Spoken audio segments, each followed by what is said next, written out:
여기 지금 조이님께서 의사소통 푸는 속도도 언제부턴가 안 는다라고 이렇게 하셨는데, 정확하게 얘기를 드리자면 수리하고 문제 해결 같은 경우는 아까도 우리 소원 선생님께서 말씀하셨지만은, 어떻게 해야 된다고 그랬죠? 정확도를 조금 더 높여야 된다라고 그랬죠? 그래서 속도는 의사소통으로 조절을 하는 거예요.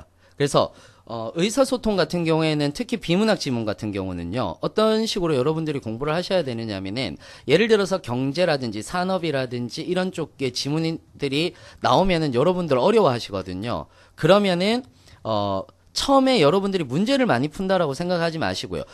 의사소통은 문제를 많이 풀면 풀수록 새로운 유형이에요.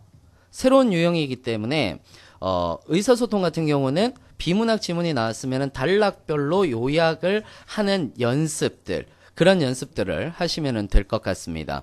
네, 조이 이인님께서 코레일이 영역별로 푸는 시간은 따로 없나요? 라고 얘기를 하셨는데, 한꺼번에 다 풀면 됩니다. 그래서 자신 있는 것부터 푸시면 되는 거예요.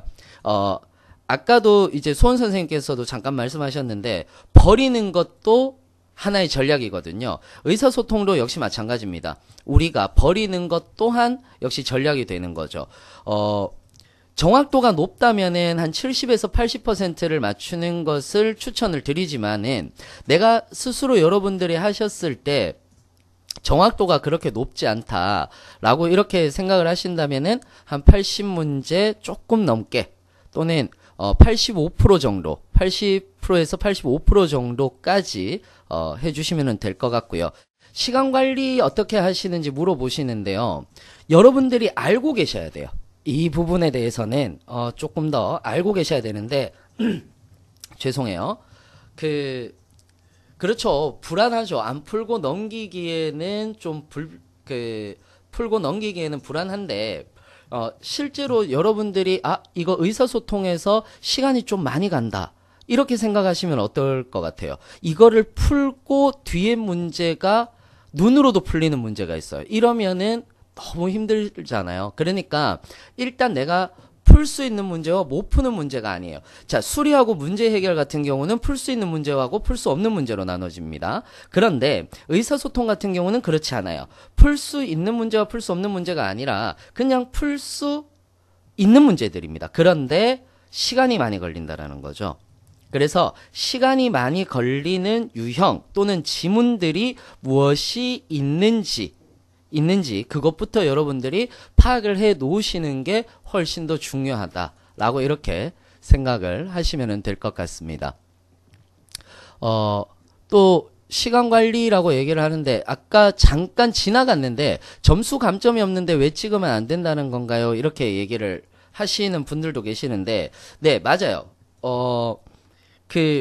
예를 들어서 여러분들이 이제 60문제 같으면은요, 60문제 같으면은, 만약에 한 40문제 정도 풀었다. 그러면 여기에서 찍는다, 찍지 않는다 해서 틀리면은 감점이 될 수도 있는 부분들도 있거든요. 그래서, 웬만하면은 안 찍는 게 좋다라고 이렇게 말씀을 드리는 거고요.